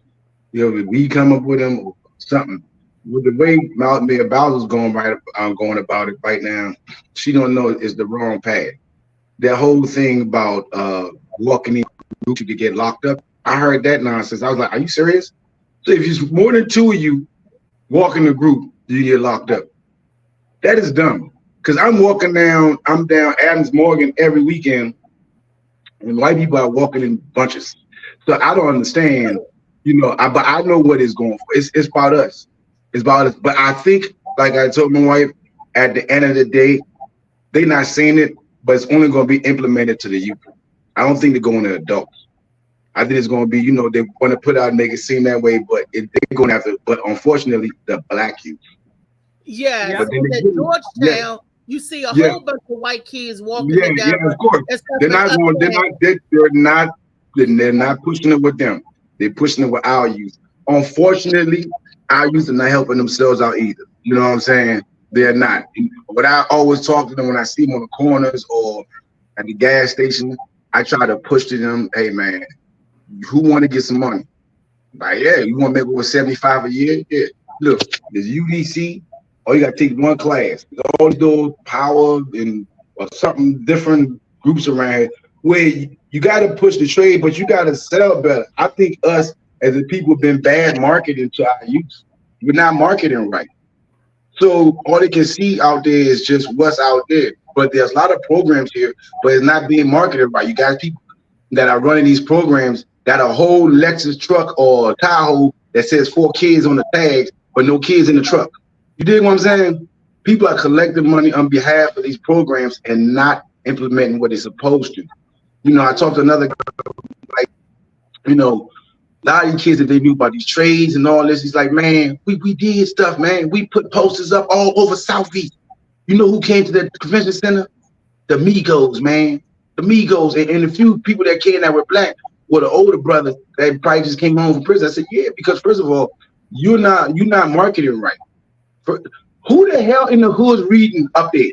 They already said it's a damn cliche that black people read. Now you're gonna put a poster up, think they're gonna read it. Unless you put dollar signs on it, nobody's paying attention to it. Everybody paying attention to their bills and their problems. So you have to go talk to the youth. Here's a pamphlet. Look, this is what's going on. But they don't want to do that. You want to make it quick and fast so you can get your grant. Plaster everything around and say, I did it. But you didn't do it. You didn't talk to the youth. These youngest, man, they want something. They don't mind if you don't learn something. But instead, you got some of them over there begging for $1 or something because those cats don't want to be out there robbing people. Eventually, they end up doing it because they don't know another path. You have to actually talk to engage these kids, and not at a time when they've done something wrong. You know what I'm saying? You got literally, I'll be at the gas. Hey, what's up, OG? You got $1? Nah, I got $1, but I got something that's worth more than $1. And I go to my spiel about, about the trade, how the trade helped my life. You know what I'm saying? So if you're not college bound, you can still get a certificate that can get you that money like you were or better, because having a trade allows you to start a business. Most people that have trades have the opportunity, or they do go into their own, into entrepreneurship. So, but we got to engage them. We're not engaging them. We're saying, oh, yeah, but we're not. We're not. You know what I'm saying? I see it, what's up? Oh, you got $1? Nah. We step the hell away. You know what I'm saying? I engage them. But like you say, as a village, we all got to, we got to get back to that. But what she's doing, I see what she's doing. Like, just losing the Wizards alone, she's not going to keep her job. So she's trying to keep her job and appease the others. But that ain't gonna last. You know what I'm saying? That ain't gonna last. That's the dumbest thing I heard. Groups and now, but I know for a fact it's not being implemented. And I can show you walk around Saturday in Adams Morgan, the groups of white people walking around, and the cops driving right past.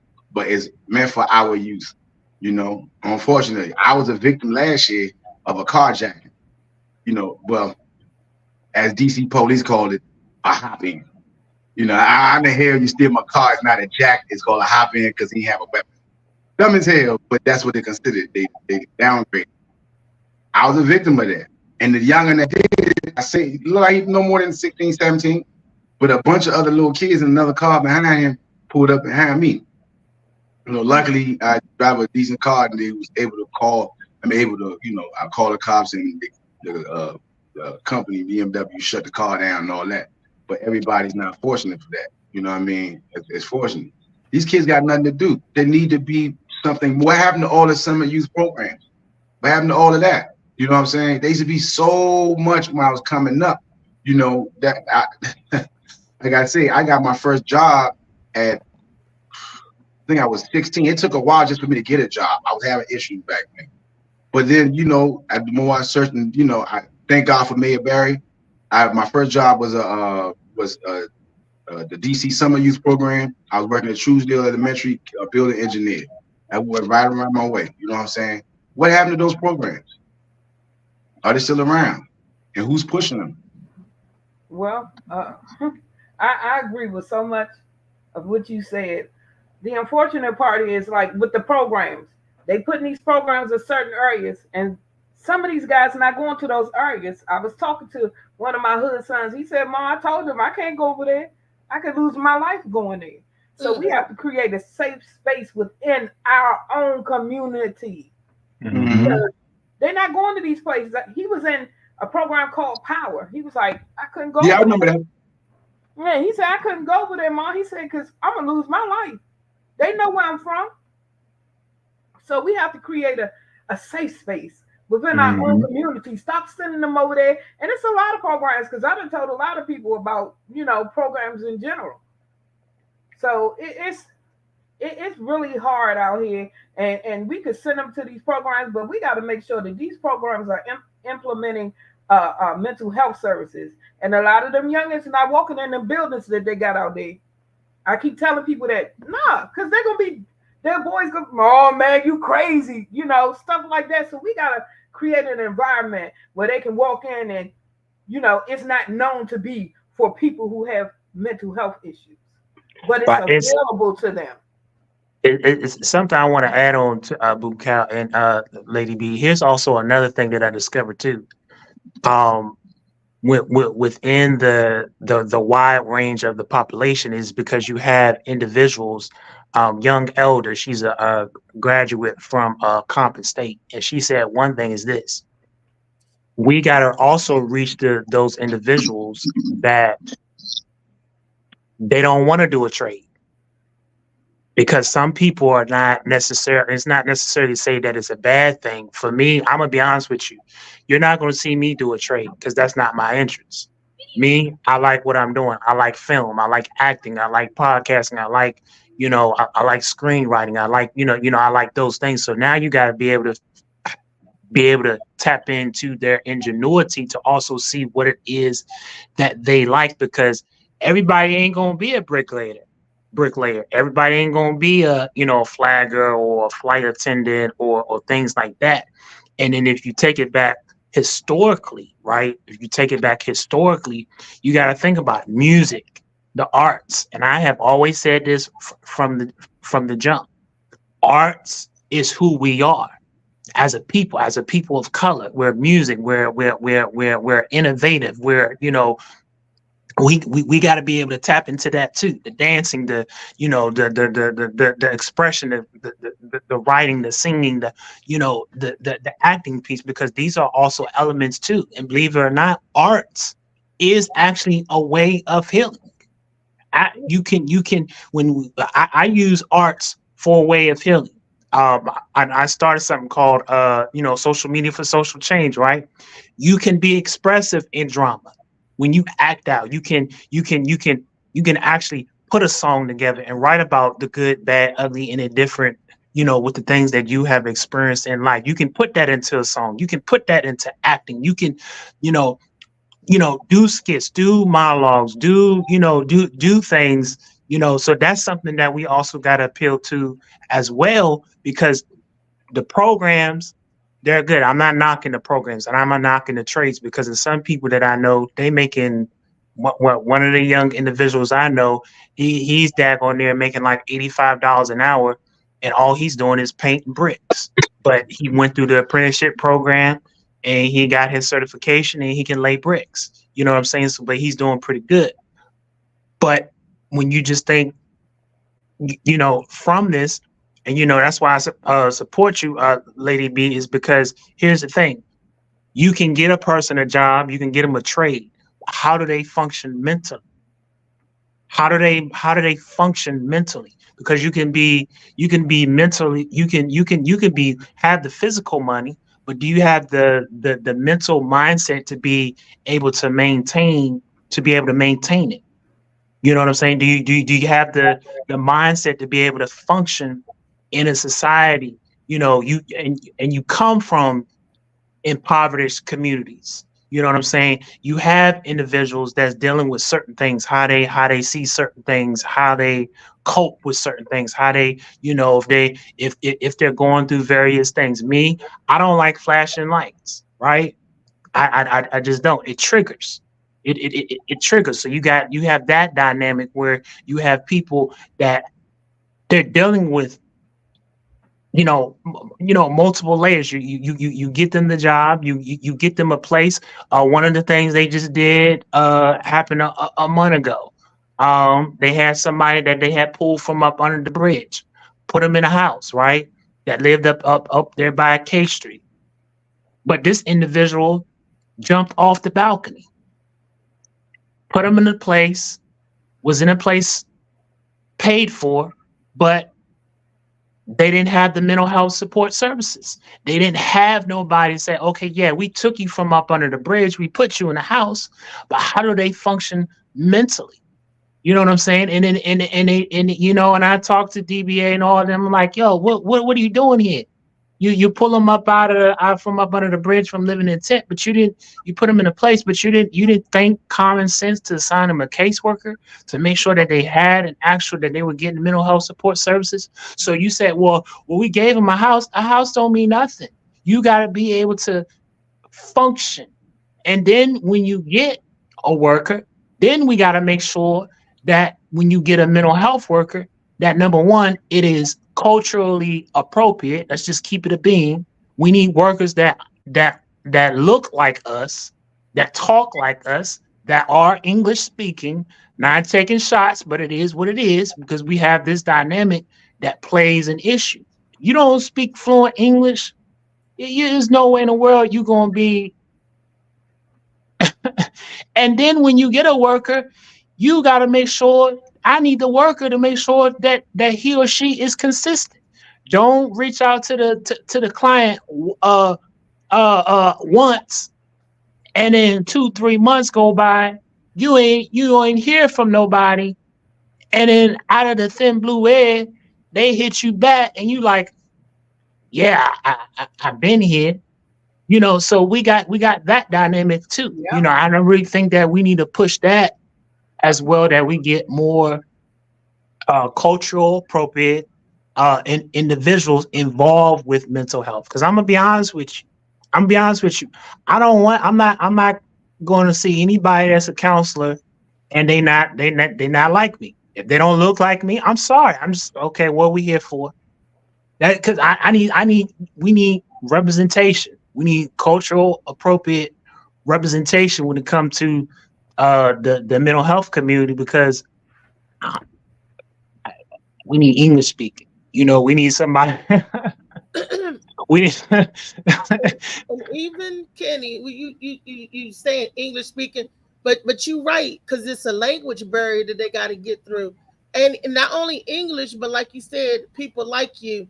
I had a what they called a therapist, and I had to switch her out. She was a white lady, And her mindset, she's from Phoenix, so she live in Phoenix. She said, when you get depressed, go out and in your garden. She said, I go in my garden. I said, excuse me, I live in the city. What garden are you talking about? She was like one of them peace flower type people. And her problem, she didn't understand my problems. As being a black woman, I'm talking to an older white woman. She didn't understand the problems of a black woman, whether you're old, young, or what have you. When she's telling the person that lives in the city in an apartment, oh, can't you do this? Can't you do that? When I get sad, I do this, I do that. Yeah, okay. She didn't know how to relate. Well, You could tell she sounded like one of those hippie people. And I just kindly told, I said, I need a different therapist. And I prefer someone of color. well, I mean, I totally understand that because, I wanted that for my children. But what I do understand after being a mental health advocate for so long is some of the people who are our color who are failing our people.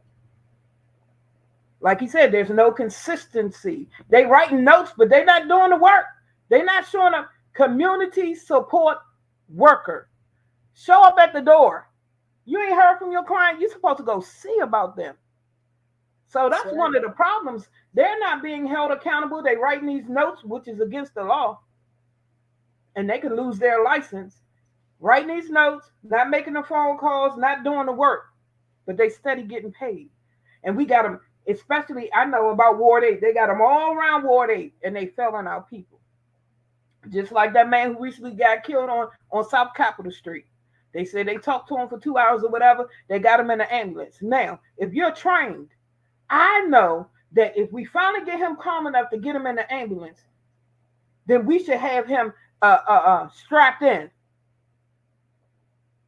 He should have been strapped in, and he wouldn't be dead today. Mm-hmm. How you gonna put him in there knowing he's out? He's having a mental breakdown and not strap that man in. Come on, we gotta do better, and we gotta hold them accountable. People talking about we don't like whistleblowers. Well, stop failing our community. I tell everybody my son's story. He said, "Mom, the people don't really care about me," and I've been there, so I understand. So a lot of people not walking through them doors. And I tell you what, long as breath in my body, I'm gonna save somebody's child. Won't no mother around me ever feel like I do. There has to be accountability. You ain't gotta like me, honey, but you gonna hear me. Mm-hmm.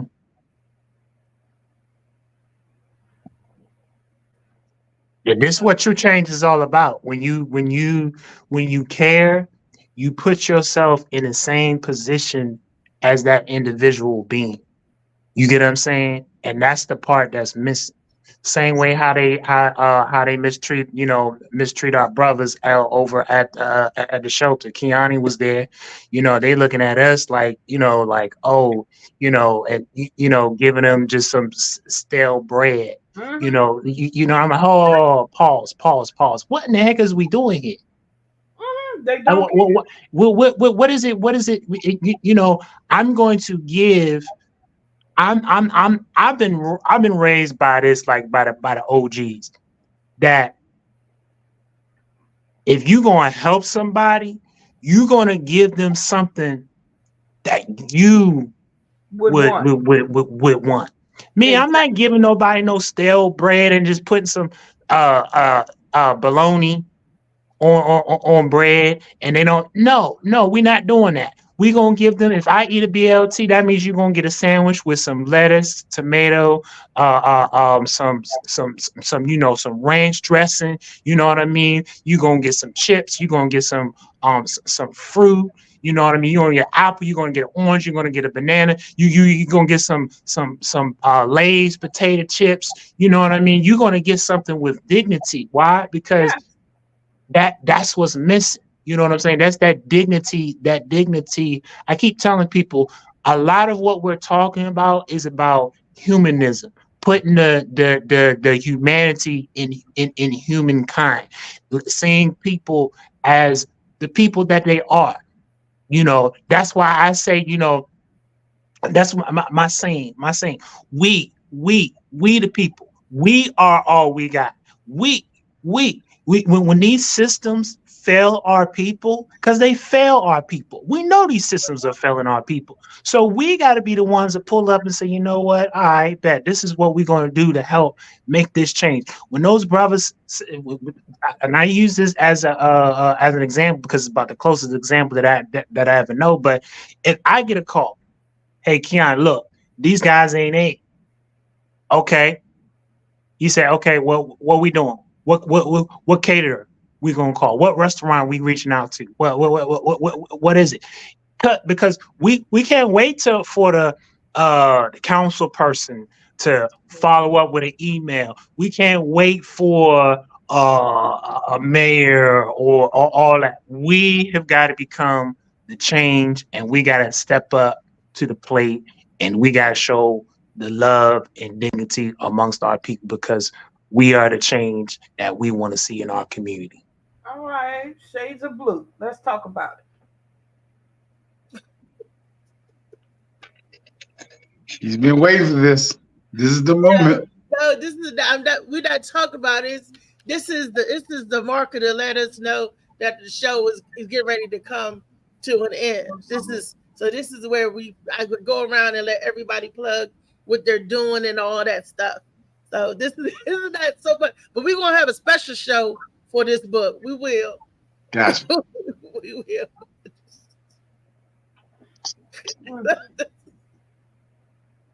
Okay. See? So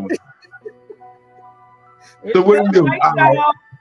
This is the end of the show, I guess. Oh, so everybody doing the plug of what they got going on? Yeah, I know. But we so quick plug, okay. I'll be the first one to go off. Listen, Confessions of a Backslider is still on and popping, and I need people to submit an email with their body shot, you know, with their experience for you know, if they had any experience in acting and whatnot. We're gonna do this big. We're trying to finish big and strong. The email is bolmainoffice@gmail.com. We need 3 actors, a bishop role, a pastoral role, and someone to play a part for a club owner of a business establishment. And yeah, y'all know where to follow me. Instagram, Change Agent Now Forever. It's your boy, Mr. Uncut, straight like that from DMV Uncut Live Productions Network. Okay. Well, I can see him. Go ahead, Lady B. Oh, well, as for me, I'm on my 3rd book, the anthology. It's coming out. It's a journal attached to it. It's called Blessed. I'm continuing my education for my community. I do it for me, but it's more for my community, so I'll know how to help them. So that's what I'm doing at this time. All right. I guess it's me. Shoot, your boy gonna be at today. What, Wednesday? Tuesday. I'm so dumb. Today Tuesday. Oh man. Yeah. I'm gonna. I think I'm gonna hit Baltimore tonight. I'm gonna hit. No. Where was I last week? I'm sorry, my schedule's crazy. But anyway, shout out to everybody on here and hey Kenny, I can be your pastor if you need me. I can take it from one end of the road to the other end of the road. Can preach. Oh, I can be that. Send that email, man. Send that email, man. We need you. We're gonna be calling you, man. Hey, that club, man, with popping bottles, the club people can come on through, you know what I'm saying? However, whatever you need. You know what I'm saying? I just want to play that game on, but it's fine. Anything else, I got you. You can reach me. It's Keani Thomas, Edible Bones, Breath of Life Come as Your Ministry. We see you soon. We love everybody. Everybody, love yourself and love everybody. Stop getting mad and get glad. Look good for yourself. Brush your teeth, take a shower, pray on your knees. Pray on your knees. Look, Lee not here to even plug her own show. Booba Cow, I got you. Well, on behalf of Lee, I have a show tonight. It's gonna be at No, her show's Galactic 16th. Panther. Huh? Friday. It's Friday, the 16th. It's this Friday. Galactic Panther. Everybody show up. It's gonna be great. It's gonna be great. You know, that dad is gonna be doing her thing. I can't do no more. She got Love a you show. guys. Are you Coming up in March, y'all. March the 3rd, March the 8th, and March the 16th. I'm watching Yes, it. sir. March I'm 3rd, I watching got it coming. Comedy show, March 3rd, Eckington Hall. Got tickets being printed up right now. It's $20 a ticket, but it comes with a good meal. I was talking about my show on March the 3rd. Oh, I'm that so I got sorry. I'm so sorry. It's Dimple's Nightclub and Restaurant. You see how he did that, y'all? We I know thought him you and me were talking about birthday me. March the 4th. She gonna I have a thought- birthday show on March the 1st. Booba Cow having his birthday show on March the 3rd. But they birthday March the 4th. See? And then March the 16th, we're gonna be at the Harbor Side, right there with Lawrence Owens, the Gwen Factor, myself, and Tanja D. Tanja D with a T. Tanja D is coming up. That's the 8th, Harbor Side. And then on the 16th, we got Laughing Lenny, Dave Carter, and myself, and one more other comedian. I can't think of the name. That's on the 16th. That's down in Baltimore. 16th of March. March shows. Oh, okay. Well, that's the case. March 1st, I'll be in Cambridge, Maryland with Lawrence Owens and Oral Henry. Or Henry, my boy. Yep. The 22nd, February, I'll be in York, Pennsylvania with Brown Sugar, K Swayze, and there's another guy, I think his name is Von Michaels. Not Von Michaels, is another white guy. But it's gonna be a damn good show. Oh, matter of fact, yes. We will have Blind Lee. I mean, we will have Lee with us. It's not Blind Lee, it's just Lee. Lee, I'm so sorry. But Lee's gonna be there, so. Uh-oh. This is me. You can't think. It's my show. You see what Gwen say? Oh, you forgot me. Oh, get on. What? Oh, hello. Gwen said, bitch, it's me. You can't think of, it's my show. I said that. Who? I mean, you said she's talking to you, Booba Cow. Yeah. What show? Which one? You said you forgot who else, and she said it's me. No, Gwen not coming to Yorktown with me. She's not gonna be in York, Pennsylvania. You mentioned a couple of them, so I don't know. I know. You know what? I think Gwen on my two shows. That's the 8th and the 16th. So I don't know what you talking about. Is Gwen gonna be in Cambridge? Now I gotta look at the flyer. I don't know. I didn't. It's her. She headlining. I think that's in her Cambridge, show. Maryland. Look, that's you better look at on. the flyer, because if she headlining on the show, you may be opening the doors. You may. So yes, I was going to do a comedy night, but I do concession just for the night. I mean, would you like some popcorn, sir?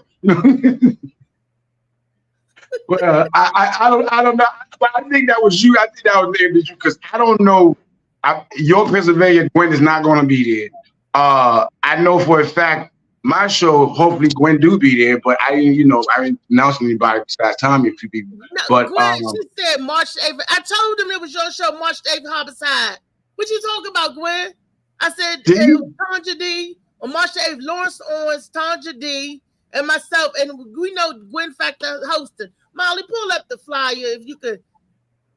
I started off with you first, Gwen Factor.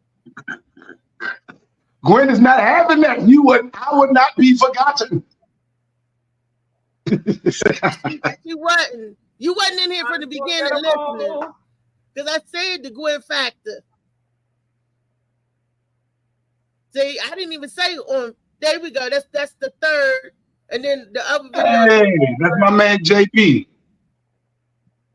That's March the 3rd. You said March 16th show with Lenny, Dave, and somebody else you couldn't remember. Another guy, but that's Gwen's show. She's hosting it. But then you showed this one on March the 3rd.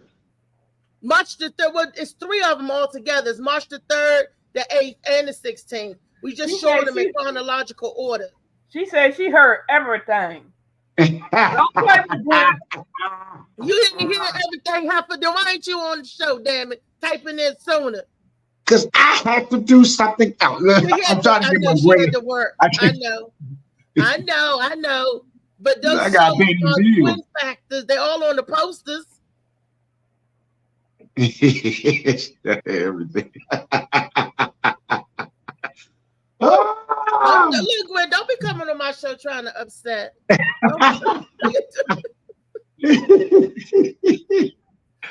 Oh crap! Hey, oh yeah, Marcia. I'm sorry, y'all. I know they're gonna get me for this one. Shout out to my girl Damo and my man Nico. The 17th of February, which is a couple days, I will be in Frederick, Maryland, y'all. Look out, Frederick, Maryland. Anything you see in Frederick, my face on it. Come see me. It's gonna be a great show. As a matter of fact, I think I might be headlining. I'm not sure. But anyway, come on through. We're gonna have you your calendar next time. I'm trying to tell you, sister, like I'm all over the place, man. But it's a blessing. It is a blessing. A lot of these been day shows, and you know, I just found out last week, like on a Wednesday night, I was supposed to be at Nottingham's. I was like, huh? I didn't. When was this discussion? But never mind. It was a paid show. I did it. Great time. You know, shout out to Sean Savoy, and you know, whoever else want to hire your boy, come turn something out. I'm here. And for all the ladies out there, only older ladies, I am working. I have to feed my family, so I do strip on the weekends. So holler at me. I'm be nasty, but you know. Sorry. What you say? I'll be 51 in March. I'm considered older. Hey. See that? See the move? That's the backwards, you know what I mean? It's like my genuine move, but I'm doing it sitting down right now. So just think about it, you know. Jump on it. But Kenny, I will be seeing you, brother. I'm telling you. Like Martin said, this face was made for the Tizu. BOL main office at Gmail. Need your headshot. Need your information sent. We're gonna be reaching out, calling you, emailing. We're gonna get this on and popping. Red carpet event. That's how we do it. We hit all three major movie theaters. We're gonna get this on and popping. We're gonna represent the DMV for real. That's what I'm talking about. I will be there. Pull up the posters. We want to make sure we get the posters for the 8th and the 16th up. Pull them up, Molly. I gotta send you my flyer and read since you do this. I didn't know. You know, we always done this. Molly've always done this. What you talking about? I'm gonna send you the flyer because I didn't know. You know, I didn't. We even when Lady B was on the show last year, then we always do this. Lady B when somebody having something, we always put the posters up. I didn't know. Well, it's been almost 2 hours. I've been holding this book for an hour. It seems like trust me. You gonna get all the sales. You gonna get all the sales. You got all the sales because everybody looking at it to see Shades of Blue. This isn't for the sales part. It's that too, but this is the market. It's a cue. Yeah, it's a cue to say bye. Hey, y'all get Molly Moss, y'all. Molly Moss is coming to a corner, not a corner store, but a corner near you. So get Molly Moss and because it's bomb as hell. And anything else he got. The Moss balls. See, it's addictive, y'all. Look, this program has been brought to you by Molly Moss. Hey, DJ Slicky. I see them here. Hey, Lady B, baby. I saw him. DJ Slicker. Slicker. That's my man. He always Molly. Molly don't get one of them edibles early. He had an early edibles. Molly half sleep with me. Last thing I heard was Bubba Kyle talking. I raised it down. That's a real like DC accent right here. That's like I love Molly, man. You gonna leave my But- baby brother alone. You gonna leave my Molly alone. Mama, and they call him Mama, and they call him Mama. Coming out, hopping out the closet, Mama, and the girl with me with the Mama.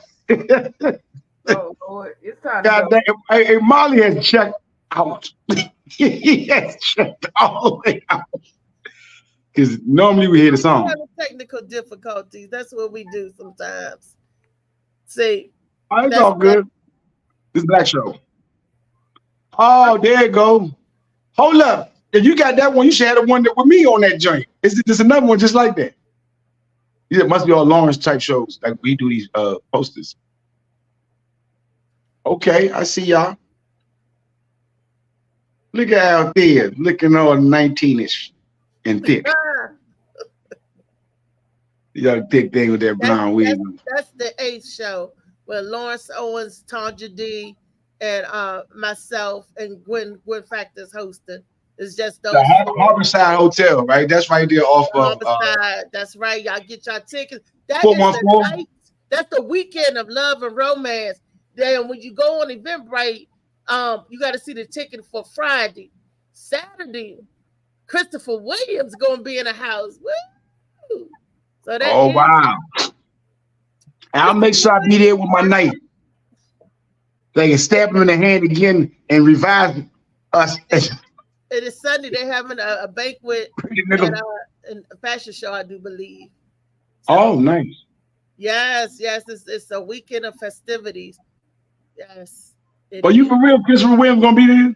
Saturday, Christopher Williams gonna be there Saturday. Yes. Go to I'm- Eventbrite, go to the days, because each day is something special. Friday night comedy show, Saturday I gotta- is a concert, and I Sunday gotta call Erky Burke. I think he has that cane with the knife in it. Then I gotta get me one of them Rockwilders like Martin had. I don't need a real Rockwilder. You know, so just come to the show and just mess with him. With a turtleneck on. You know, a black turtleneck all black. You bring it up.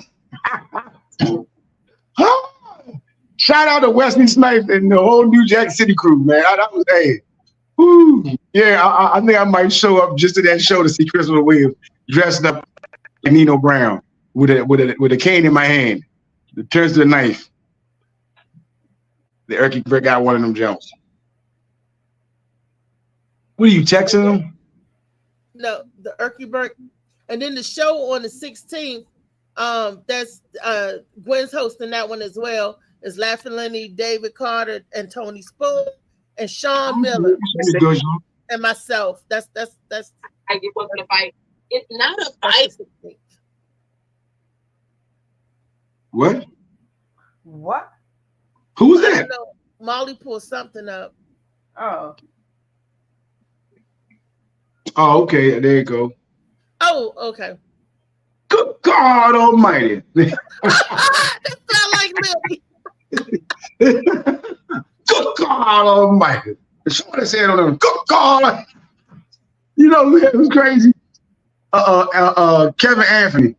So we leaving that joke, and he was like, good God Almighty. This peanut butter, good God Almighty. Can you pass me Coca-Cola? Good God Almighty. He crazy as fuck, man. Oh, that was my OGs right there. They some funny dudes. I need to use. So this has been a wonderful another edition of the Morning Mac Show. Thank you, Lady B, for blessing us. Sis, I miss you. The show, woo, the Miss Spill the Tea with Lady B, the news segment. We missed that. Thank you, Okay. Kenneth Clark. Thank you, Breath of Life. We all we need. We all we got. We all we need. Change agent. Thank you. Thank you. And I'm gonna stop chasing you, Kenny. I don't want you no more. look at his face. He looks Booba like Cow, what we gonna do every with it? What we gonna do with her, Booba Cow? What we gonna do with it?